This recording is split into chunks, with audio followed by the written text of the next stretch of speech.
ನಮ್ಮ ಫಾದರ್ ಒಂದು ಮಾತು ಹೇಳ್ತಿದ್ರು, ವರ್ಷಕ್ಕೆ ಇನ್ಕಮ್ ಟ್ಯಾಕ್ಸ್ ಏನು ತುಂಬ್ತಿ ಅಷ್ಟು ದೇವ್ರಿಗೆ ಸ್ವಲ್ಪ ಫ್ರೀ ಮಾಡಿ ಟ್ಯಾಕ್ಸ್ ತುಂಬಬೇಕು ಅಂತ. ನಾವೇನಿಲ್ಲ, we are doing it for god.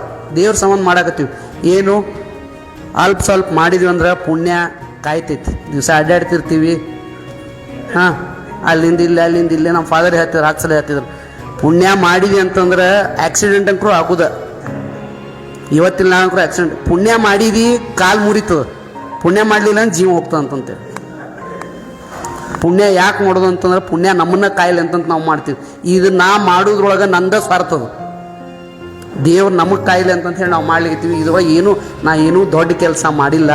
ಆಮೇಲೆ ಇಷ್ಟು ಫ್ರೀ ಕೆಲಸ ಮಾಡಿದ್ರು ಸಹ ನಾವೇನು ದೇವರು ನಮ್ಮನ್ನು ಕಾಯಿಲಿ ಏನಿದು ನಮಗೆ ಬಲ ಯಾರ್ದದ ಅಂತಂತಂದ್ರೆ ದೇವ್ರದ್ದು ಒಂದೇ ಬಲ ಅದ. ಆ ಬಲದಿಂದ ನಾವು ಹೊಂಟೀವಿ. ದೇವ್ರು ನಮಗೆ ಕಾಯಿಲೆ ಅನ್ನೋದಕ್ಕೆ ನಾವು ಚಲೋ ಕೆಲಸ ಮಾಡಬೇಕು, ಅಷ್ಟು ನಾವು ಮಾಡ್ಕೊತ ಹೊಂಟೀವಿ. ಇದ್ರೊಳಗೆ ನಾವೇನು ದೊಡ್ಡ ಕೆಲಸ ಮಾಡಿಲ್ಲ. ಆಮೇಲೆ ಹೇಳಿದ್ರು ವಾಮನ ಮೂರ್ತಿ ಇಲ್ಲೊಂದು ಕಾಲು ಅನಿವಾರ್ಯ ಆಗ್ಯದ. ಈಗ ಇಲ್ಕಲ್ಲ ಒಂದು ಕಾಲು ಇಲ್ಲೊಂದು ಕಾಲು ಇಡೋದು ನಮಗೆ ಅನಿವಾರ್ಯ ಆಗಿಬಿಟ್ಟದ.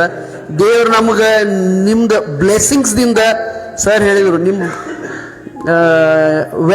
ನಿಮ್ದೇನು ಹಾಂ ಎಕ್ಸಾಕ್ಟ್ಲಿ ನೀವೇನು ನಮ್ಗೆ ಶುಭ ಹಾರೈಸ್ತಿರಲ್ಲ ಅದರಿಂದನ ನಮ್ಗೆ 2 ಊರ ಕಾಲಿಡು ಶಕ್ತಿ ದೇವ್ರು ಕೊಡ್ಲಿಕ್ಕತ್ತಾನ.